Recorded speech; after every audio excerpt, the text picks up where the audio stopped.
No visit to Chicago is not complete without getting to see the world famous bean.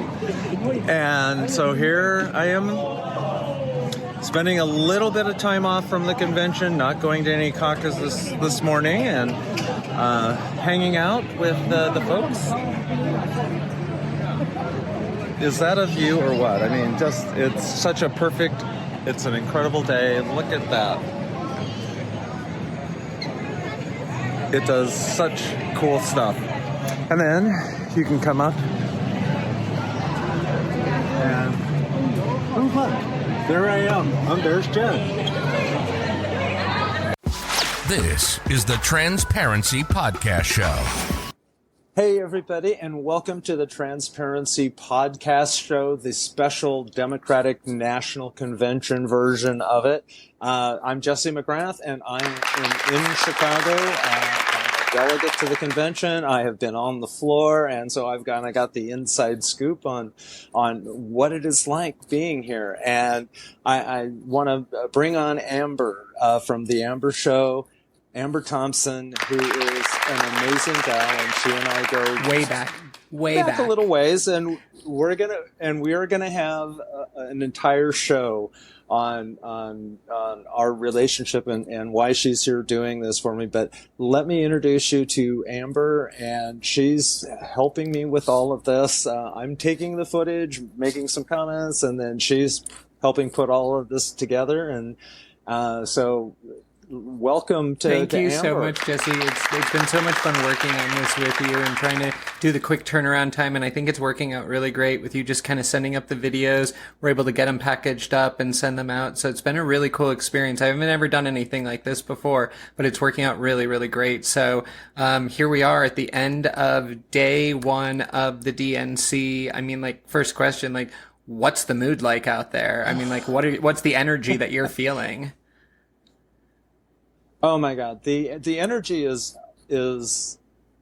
I can't even imagine, because I have heard so many people talking about how they have never seen this group of folks so energized, and they're and some of these folks go way back, and it's clear that what is going on now is such a dramatic shift from where we were when I was elected delegate to come to Chicago. I was a Biden delegate. I was for Joe. And to have him do such an incredibly honorable, brave, and selfless task to go ahead and bow out, knowing that it's time for a change.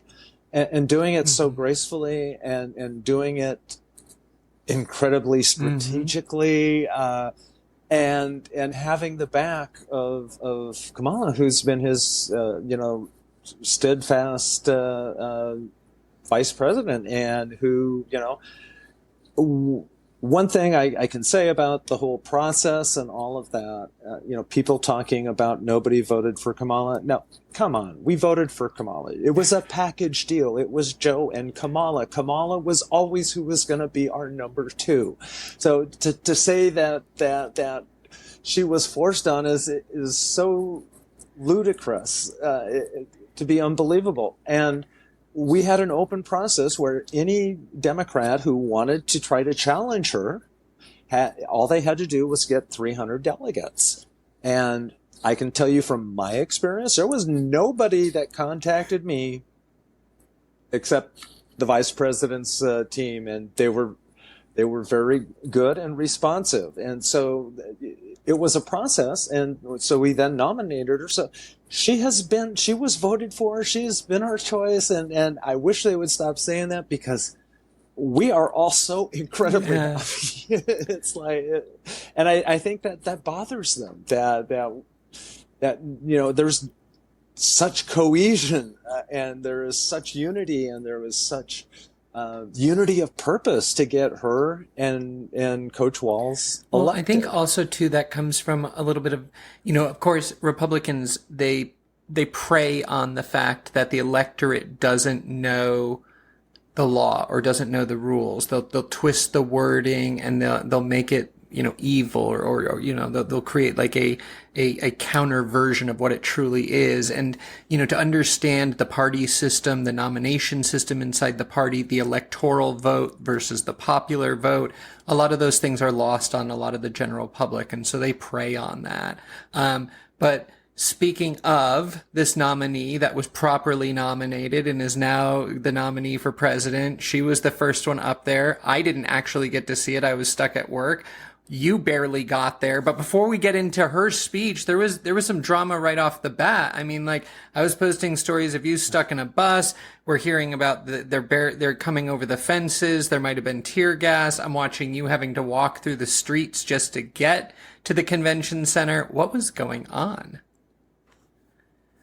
Well, one of the other disadvantages of being on the ground and not having access really to television and those other things, we went to go get on the buses, and we were told that it was going to stay there for a while, that there had been a breach of the first level of security at the site, and that there was a potential, and one guy told us that they were potentially going to be using tear gas and they were gearing up for that. And I'm like, oh my God, not a repeat of 68. I don't want to see and I'm that. thinking this is going to be another January 6th all over again, storming the Democratic National Convention, trying to disrupt this peaceful nomination process, Yeah, I mean, can you imagine? We had the president and the vice president. If anything happened to members them, of Congress, senators, I mean, like a lot of the Democratic, the Speaker of the House, the Speaker of the House would become president, the Republican. So, just think of how incredibly to get our senior leaders together, and it was got to be a Secret Service security nightmare of a scenario, but the security was really tough. And so because of that, there was an issue getting the buses through. They had the entrance blocked off. And so what literally should have been at most an hour drive ended up being like 2.5 hours. And then walking on top of that. And then there was like the cop on the bus announced that the Secret Service has indicated that you need to stay on that they want you to stay on the buses. And then I'm getting through the back channel signal channels and the different groups that I'm belonging to is like, we got off the bus and walked. We're at security now. And it was like, well, I guess that sounds like the thing to do. So that's why we got off. And yes, we beat the folks who were on the bus by quite a bit getting into the venue. And Hillary was not the first speaker. Hillary was the first speaker that I got to see because the convention had been rolling, even though, half the delegates were potentially not there. Okay. So, because we had a bunch of people streaming in after us. So it was interesting. We had one guy who was a drill sergeant. He was like talking, "Oh, this is nothing," and I'm like, "Yeah." I said, "This ain't nothing like carrying that rucksack through the woods, is it?" But it was I can imagine. A journey. So yeah, that was really somewhat of a controversy. So were you there then when Kamala got up on stage and got to speak, or did you miss that one? You were there for that one. Was there. I got her coming out, and we were all just so surprised because it was not, part of the That's why I was so shocked. I wasn't prepared for that. I was just like, okay, I'm gonna tune in after work. I'm gonna catch these speeches, and then all of a sudden, where did she come from? She's not supposed to speak till the end, So that must have been a really cool surprise. Oh my God, it was amazing. And she, pointed and smiled at us, and because we have a primo section. Well, you're Nebraska. You're Nebraska. They better give you a primo section. We are Nebraska. Venue. We have our blue dot. They love us. Coach Walls is from Nebraska. Nebraska, Nebraska could set up the nightmare scenario of an electoral tie. That's why Nebraska is so important. Yes, I believe me, I know about our blue dot. I at the Democratic convention, I ran to be the 2nd district elector, which would be the person who signs that electoral college certificate. So yes, I am Jessie McGrath saving the world.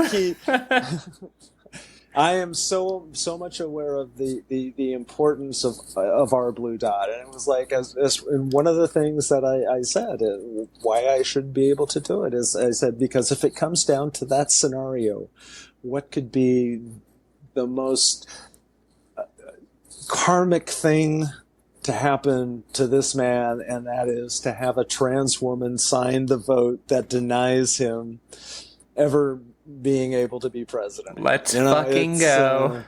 Let's do this. So it was that important so awesome. to me, but yes, and I ended up not getting it, but I did get the delegate. So that's why I'm in Chicago. I am a delegate from CD2, the congressional district that is the blue dot, and so I am right in the middle of it. Yeah. So then, what I got to see after Kamala spoke was AOC's speech, and that was really, really fiery. And in fact, let's cut to a clip to it right now, just so that we can see what we're talking about here. And I, for one, am tired of hearing about how a 2-bit union buster thinks of himself as more of a patriot than the woman who fights every single day to lift working people out from under the boots of greed, trampling on our way of life. I can tell you that it was so electrifying when she came out, and the cheers, the AOCs that were spread, and you could feel the power in the room of the words and the emotions that were going on in there. It was like, it wasn't like she was some left person. She was talking about real human issues, real human concerns that affect so many of us, and it was kind of a little bit of a different. It really was. It absolutely was, and she was really, she's a working class hero, but oh man, was that speech appealing to the working class, and not even just. We're talking like the class of folks that are keeping this country running, the ones that we depend on for 24-hour services, for entertainment, for all these folks that are making like minimum wage, the service industry. She was fired up about that, and it was so exciting to see. It got me fired up just sitting at home in my garage watching it. Oh, you should have seen the people in the room, because yes, it was. It was so electric in there the entire night.